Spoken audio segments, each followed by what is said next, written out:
Welcome, I'm Shane. This is Your Beautiful Child Radio, and today's show is going to be about yoga, the benefits of yoga, and how you can incorporate it into your life as a lifestyle. And I got into yoga naturally because I don't like going to the gym, and I don't like spending time with other people who are grunting and sweating and not enjoying themselves. And I found that every time I went to a yoga class, they were just telling me what to do, and it was always different. So I, being like a child, need to be told what to do, and it has to be changed up. Now, it doesn't mean I always listen.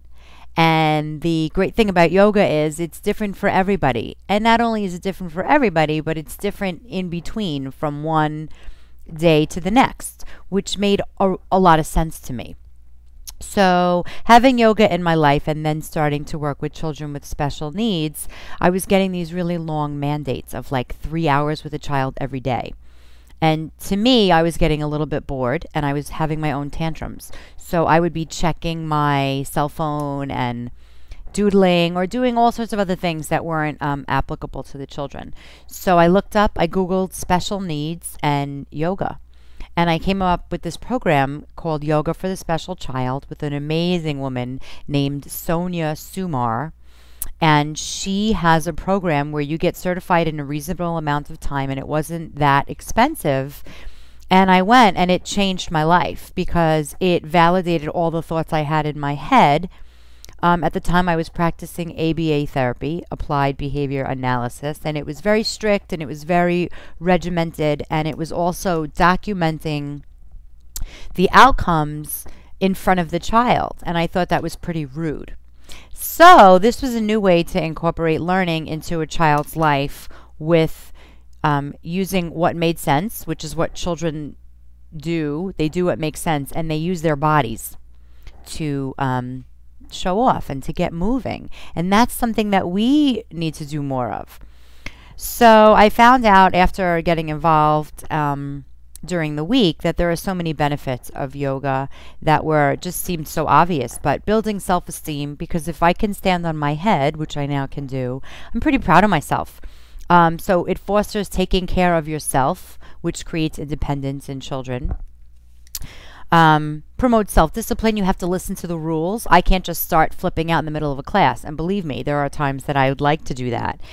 It encourages calm feelings because it's not just getting into the pose. It's getting into the pose and breathing and being there once you're there. And like I said, every day is different. So if I can do this today, doesn't mean I can do it tomorrow. Which is true in life. It doesn't mean if you're great in math or if you're a great listener or you can sit for 20 minutes and attend to a story today, you can do the same the next day. It boosts the immune system because when you go upside down, you're refreshing blood and oxygen to the brain and all the different cells and muscles in your body. And the first exercise, the first pose I'd like to show you, and I'm going to use my friend here, Raggedy Andy, is legs up the wall pose. And it's an inversion. So let's say the child is laying flat and you just put their legs up the wall. And it gets new blood and oxygen to the heart of a child. Now, as I said at the start of the show, all the benefits for the children are also benefits for adults. And I went to a seminar where I found out that yoga can reverse heart disease. So your blood pumps from your heart throughout your entire body. Your legs do not need to get new and fresh blood. There are no vital organs in your legs. So you can put your legs up the wall, not for more than 10 minutes a day, but it gets your heart refreshed. When you're walking around on this earth, gravity pulls at your organs. And all the stagnant, stale blood and oxygen just stay there. Blech.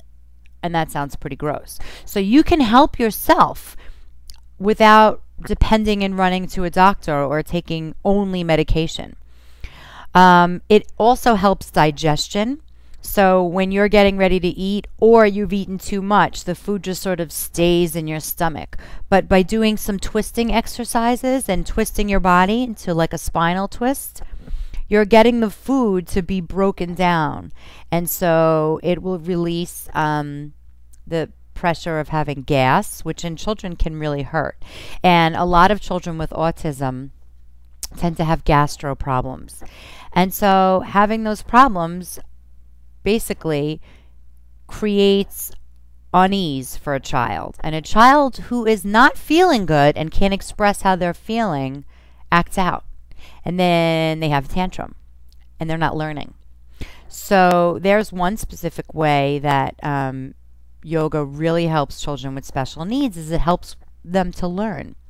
Of course, in yoga is meditation, and meditation is challenging for everybody. But for a child who's hyperactive, a child who has ADD, I've had 100% success of have them, laying on their back in a shavasana pose, which is basically on the mat, completely on their back, hands out to the side, feet splayed open for up to 7 minutes.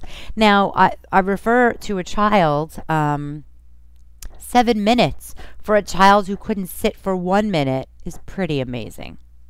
So this helps children with ADD, helps adults with ADD, ADHD, children with autism, children with Down syndrome who are typically overly flexible, but also quite stubborn.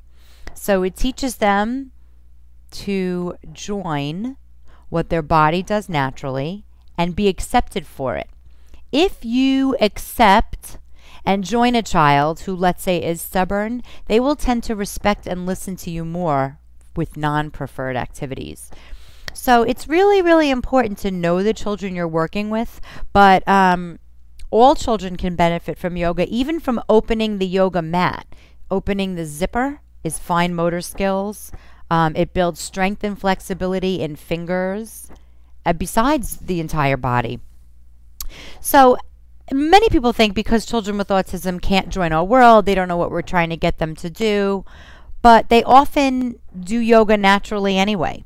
They lay on their backs, they twist their bodies, they throw their bodies around. A lot of them have low muscle tone. And so this will build strength in their muscles. It'll get them to sit straight. It'll get them to hold their bodies up more because it builds core muscles. And of course, my favorite subject of all is